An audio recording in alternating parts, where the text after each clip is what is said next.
Hi, it's Katrina. Number 10. King Harald Bluetooth's relative. In the basement of a Denmark museum, the remains of a man who may have been related to the infamous Viking King Harald have just been discovered. The discovery is thanks to museum archaeologists Ulla Mannering and Charlotte Rimstad. They came across the collection of bones in a storage box that had been sitting in the museum for roughly 100 years.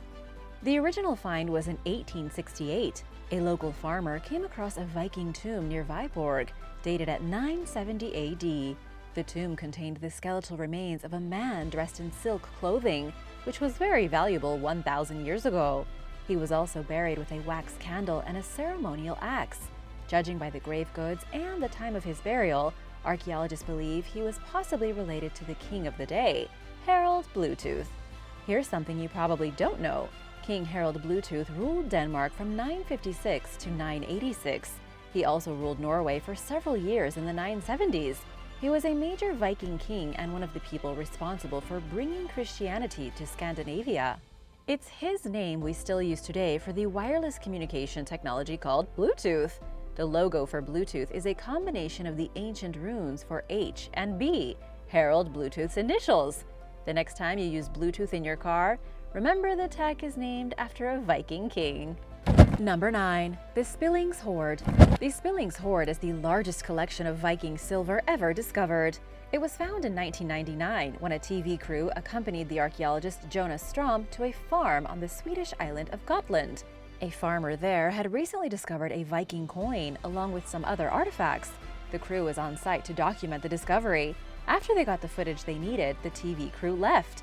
But Jonas Strom stayed behind to do some poking around. In less than half an hour, he and another researcher named Kenneth Johnson had discovered 2 massive hoards of Viking treasure. In the weeks that followed, a third hoard was also discovered. By the end of the excavations, over 148 pounds of silver and 44 pounds of bronze had been dug out of the ground. Archaeologists believe the treasure had originally been buried beneath an outhouse in the 9th century. Coins, jewelry, pure ingots of silver, all of it had been buried under an ancient toilet. 14,200 Islamic dirhams were also discovered, coins from the Muslim world, very far from Scandinavia. The other coins were a mix of Nordic, Byzantine, and Persian. Nobody knows exactly where all the treasure came from. It seems to have been accumulated through Viking raids of the Arab world. It looks like someone brought back a significant stash from an unknown invasion and then buried it under their toilet for safekeeping. After all was said and done, the farmer, the gentleman who owned the land, ended up reaping great rewards from the find. He was paid $242,000 as a finder's fee. Number 8. The Mästermyr Chest. On the island of Gotland, where the Spillings Hoard was discovered, yet another amazing Viking treasure was also found. It's called the Mästermyr Chest, a literal Viking treasure chest. This amazing piece of history was found in October of 1936. It had originally been left buried under the sludge of a lake about 1,000 years ago. This lake was drained in 1902 and then replaced with farmland. As a result, when farmer Hugo Kraft was plowing a field over 30 years later, his plow ran into the chest. It was huge, a massive storage container made of wood and iron. It was still locked with a chain and padlock. The farmer couldn't believe his luck. When he finally got the chest open, he discovered an assortment of ancient Viking tools. This had been a craftsman tool set. There were hammers, tongs, draw knives, keys, and all sorts of other things. No one has been able to date the chest with utter certainty. All archaeologists can prove is that it definitely came from the Viking Age, crafted sometime between 800 and 1100. Whoever owned the chest was likely a traveling craftsman, somebody who went from town to town fixing things. They would have been a nomad, a traveling handyman who could get work wherever they went. The tools in the Mästermyr chest were most likely for building and repairing ships. Seeing as ships were of paramount importance to the Vikings, necessary for both raiding and trading, this craftsman would have had endless work wherever he went. Number 7. A huge Viking longhouse. In a statement released by the Norwegian Institute for Cultural Heritage Research, a new discovery was announced of several Viking longhouses from the Iron Age. The discovery was made by a team of archaeologists working on a map of Viking settlements throughout Scandinavia. When they were looking at the area of Gelistad, a place believed to have been very important between 1200 BC and 600 BC, they hit the jackpot. Using ground-penetrating radar, researchers identified 5 Viking longhouses. The biggest was kind of a shock, an absolute gigantic structure 196 feet long. That makes it one of the biggest longhouses ever found in Scandinavia. Typically, these structures only measured around 65 to 98 feet. This one is over twice as long as the next largest. But here's the mystery. The identity of who lived in the longhouse remains unknown. Generally, the bigger the house, the wealthier and more influential the owner.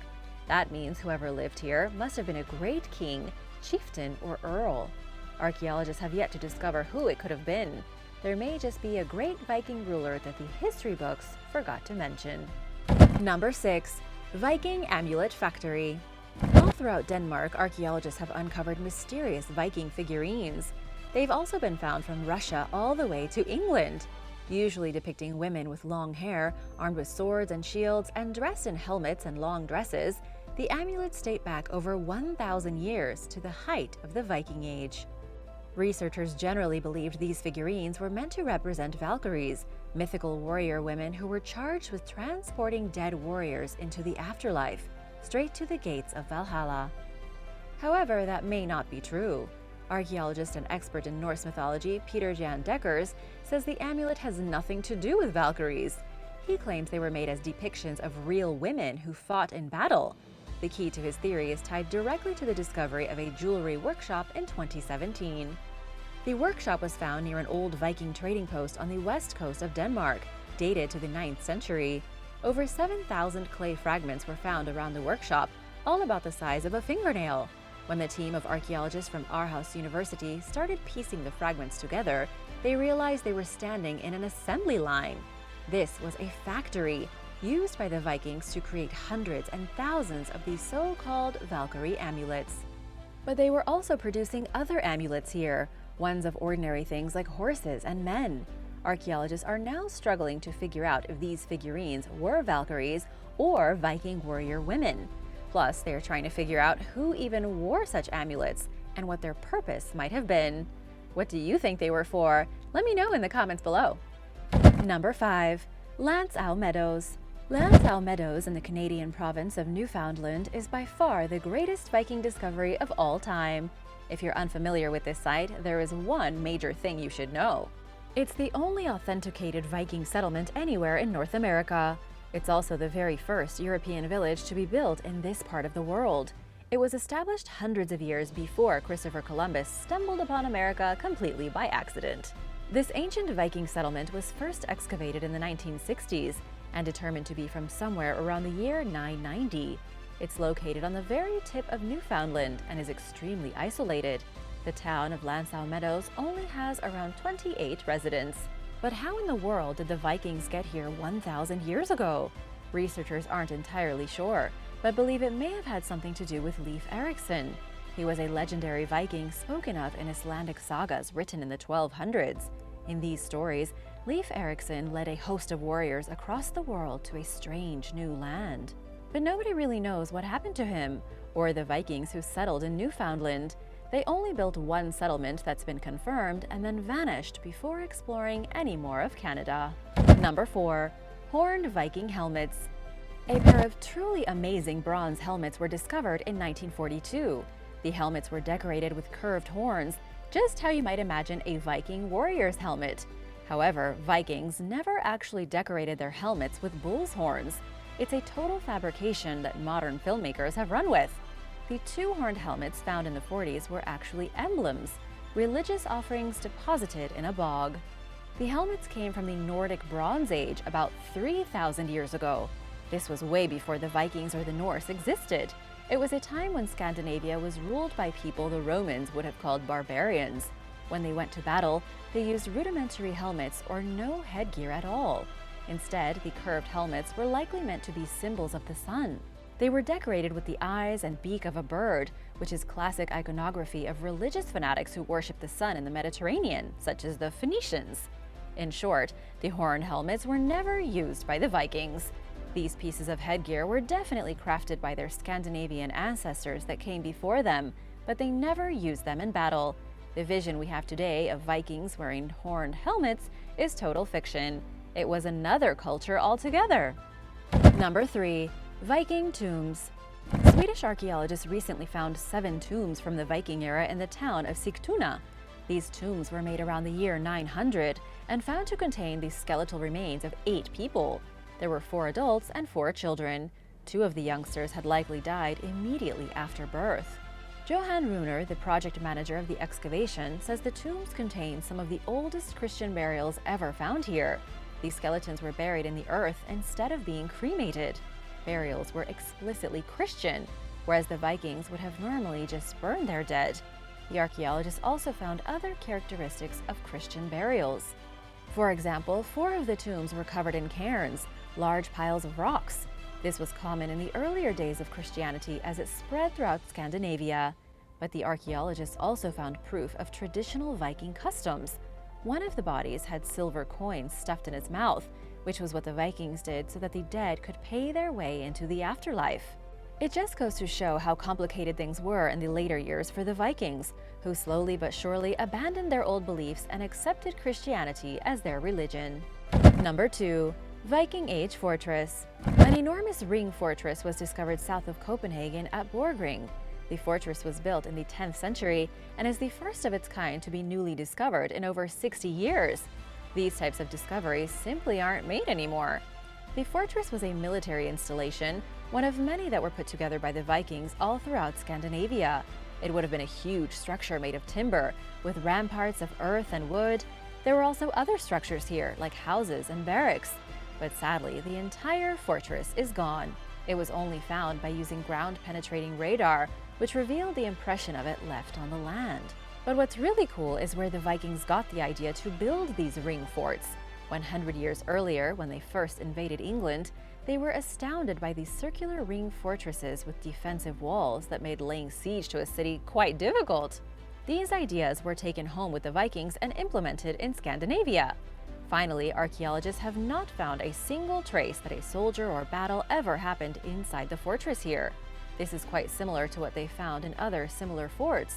By building huge ramparts to scare everyone away, the Vikings managed to stave off attack. Most of what archaeologists have found here are the bones of women and children. This suggests the defensive fort ended up becoming more of a small village than a military outpost. Number 1. Rare Viking Sword. In 2015, archaeologists discovered a Viking sword on Scotland's Orkney Islands. The weapon came from the 9th century and was buried in a hidden cemetery, an old grave left behind by the Viking invaders. But this is no ordinary sword. The artifact is known as a Type D sword, which was the heaviest weapon used by the Vikings. It was basically a great sword, a weapon of devastating effectiveness that could nearly cleave a person in two if the wielder had enough strength. To give you an idea of how rare it is, only one other sword of this type has ever been found, way back in the 1830s on a different Scottish island called the Isle of Eck. Sadly, the sword is in terrible condition. It was corroded and covered in tons of rust when it was discovered. It had to be transported back to a lab in the very chunk of soil it was stuck in just to keep it preserved. When researchers got it back to the lab, they found evidence of the scabbard still stuck to the blade through mineralization, making the discovery even more amazing. Almost no Viking scabbards have survived to modern days. Viking scabbards, the things their swords were sheathed in, were typically made from thin slabs of wood with fleece lining. In the end, archaeologists don't know much about the warrior who wielded this weapon, but the one thing they can assume is that he was practically a giant. In order to use such a heavy sword, he must have boasted almost supernatural strength. Thanks for watching! What's your favorite thing about Vikings? Let me know in the comments below, and be sure to hit that subscribe button if you haven't already. See you soon! Bye!